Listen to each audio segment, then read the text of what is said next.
Hey guys, it's OJ Network here, and welcome to episode 20 of the Logo Evolution series. Today, we're taking a trip down memory lane to see something that's both a film studio and a home video company, as well as being a predecessor to Lionsgate. I'm talking about Artisan Entertainment. It was considered one of the largest mini-major film studios until it was purchased by another mini-major film studio, Lionsgate Entertainment, in December 2003, effectively killing off the Artisan label. The company owned home video rights to the film libraries of Republic Pictures, ITC Entertainment, Granite Entertainment, Miramax Films, Hemdale Film Corporation, The Shooting Gallery, and Calico Pictures before it went defunct. Their releases included Requiem for a Dream, Pi, Killing Zoe, The Blair Witch Project, Grizzly Falls, Startup.com, Novocaine, and National Lampoon's Van Wilder. Guess what? This one's going to be worth a quadruple logo evolution because 3 of Artisan's predecessors were U.S.A. Home Video, International Video Entertainment, and Live Entertainment. So, part 1 is...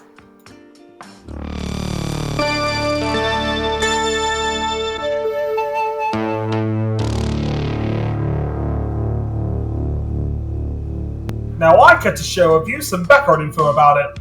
U.S.A. Home Video was one of the subsidiaries of Noel C. Bloom's NCB Entertainment Group in 1983, along with Monterey Home Video, an affiliate sublabel with Monterey Media, Calabara Control Corporation, and Family Home Entertainment.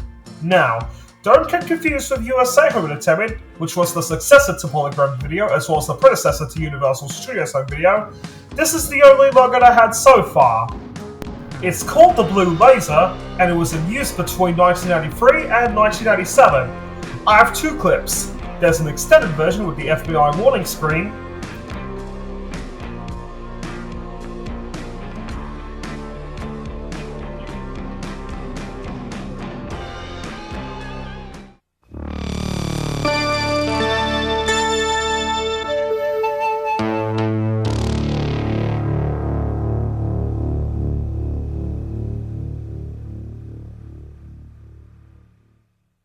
and one amidst the FBI warning screen, and cut straight to this.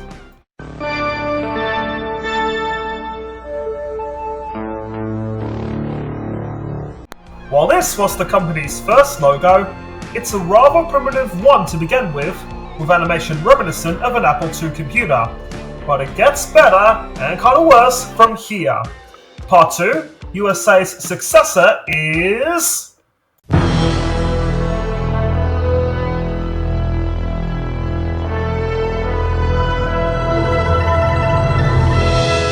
Now, here's some background info about this company.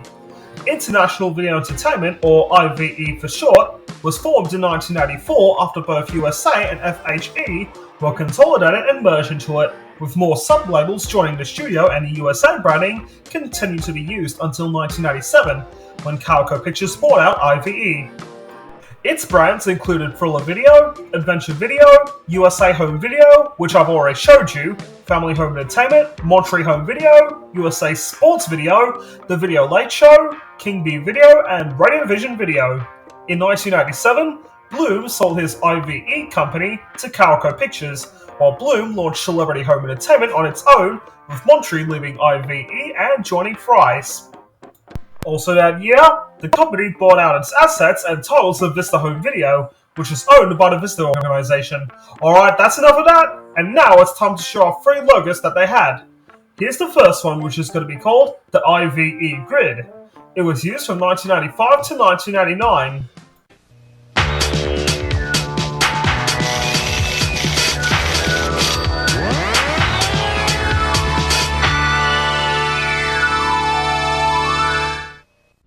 I have 3 videos. On Thriller Video's releases, the opening theme is heard over it.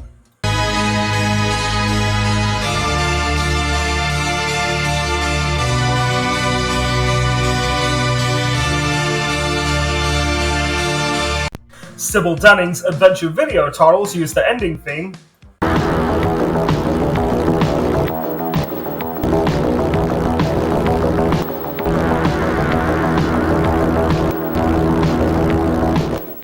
And one is silent.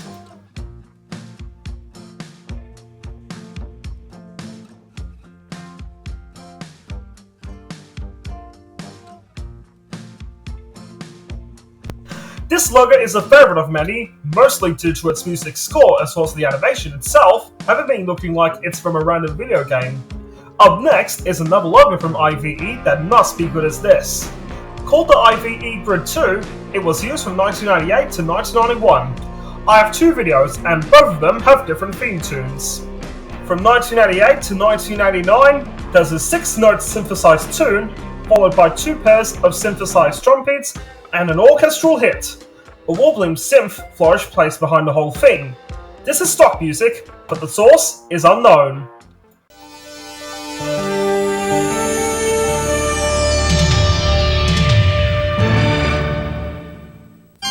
Later in its life, it was changed to a stock fanfare from the Sound Ideas CD Mix 1 broadcast music library called Powerful Imposing Logo, which sounds more orchestral in nature and includes warbling towards the end. This was composed by Gerald Lambert.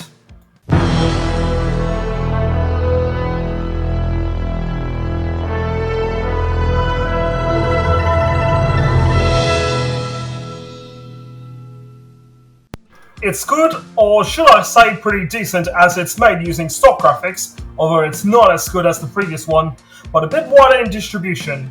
But as for the music itself, it kinda goes between great or meh. Anyways, that's all I have to say for this one, and the last one will be boring as hell, and I'm going to be showcasing to you the boring IVE, which was only seen in 1990. I actually have 2 videos to show you. One takes place on a blood red background,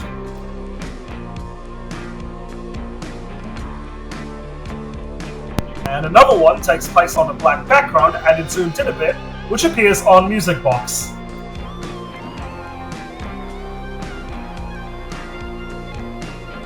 This is a still and boring graphic which I've not seen before, that was only seen on a few releases from IVE in 1990, and it's likely that it was used under the ownership of Live Entertainment.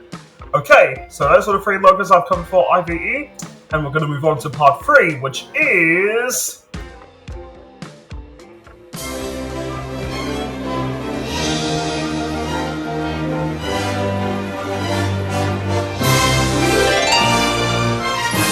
In 1998, IVE merged with store publisher Lieberman to form Lieberman International Video Entertainment, or Live Entertainment for short. Family Home Entertainment and IVE became subsidiaries of Live and had a partnership with Calico Pictures to start its home video label, Calico Home Video. In 1990, the IVE name was dropped and it was renamed to Live Home Video, with Live International established as an international subsidiary. There's only 2 logos I'll be covering for Live, and here's their first creation. It's called the L Pyramid, and it was used from 1990 to 1994.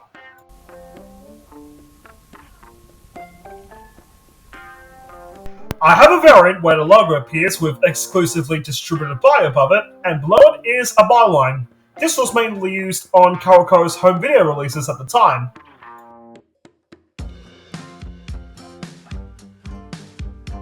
This logo totally has no animation whatsoever, because it's just a still digital graphic that just has the fading in and out effects. But if it ever did have animation, it would have been more nicer to come across.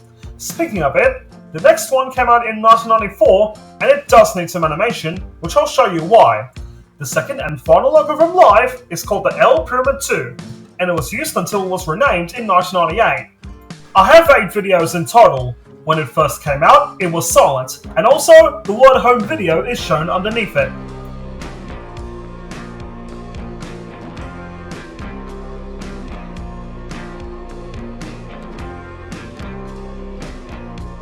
Later in its life, the text was changed to say Entertainment.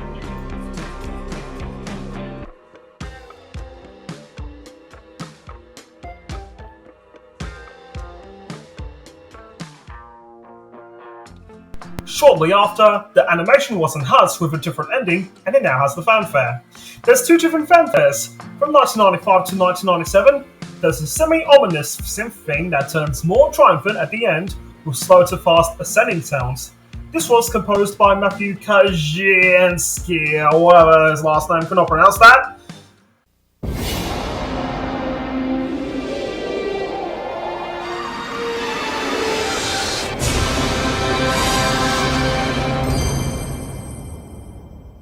From 1997 to 1998, an uplifting orchestral fanfare was composed by Robert J. Walsh. An abridged version is used for the short version.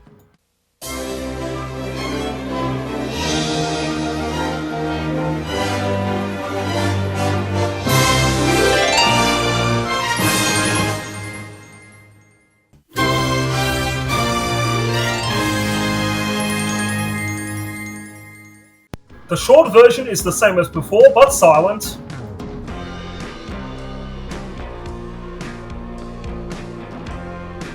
A variant for Live International exists, and is also silent.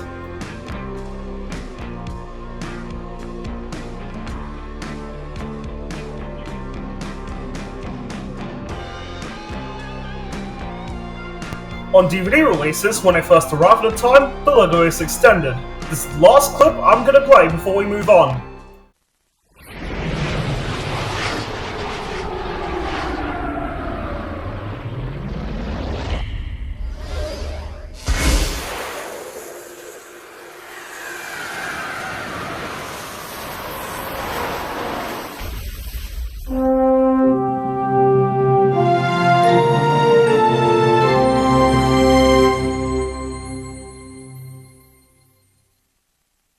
Stunning CG animation has never looked so good as this, and may I say that this is a great logo for the mid-1990s. But for some strange reason, the music that fits with the animation didn't come out until a year after the visuals were launched. I mean, come on! They really should have put the fanfare in the logo a bit earlier than expected, but it is what it is. Anyways, now that we've covered all the logos from Artisan's predecessors, here's the latest out of the QUADRUPLE to end off the whole video.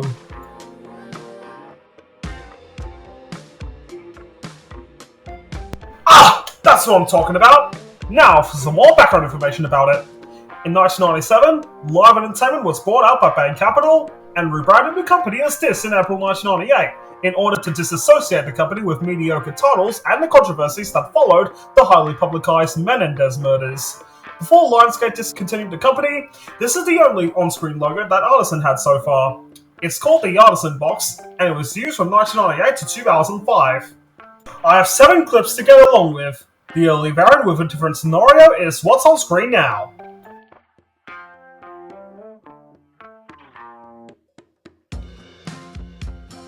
Later in its life, the logo was updated. Again, I have 6 videos. One plays out normally.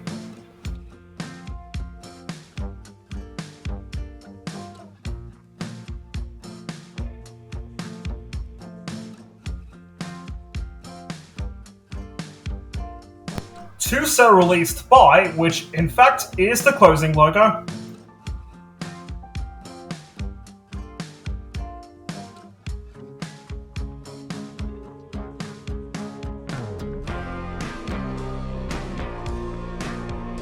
One has a chrome effect.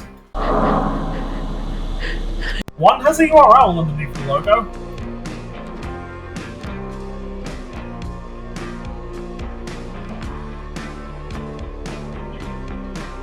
And the last one says Artisan Pictures with a byline saying an Artisan Entertainment company. Overall, it's not a good way to end the company with a memorable library of logos. And here's the story. The animation here is all rendered in just 2D. That's right, I am not joking.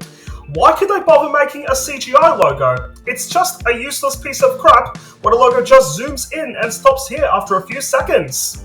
Here's proof that the early one has entertainment zooming in with the word Artisan with the logo itself cutting in at the start, whereas the later one has the aforementioned text below fitting in as usual after Artisan stopped zooming as they fixed it.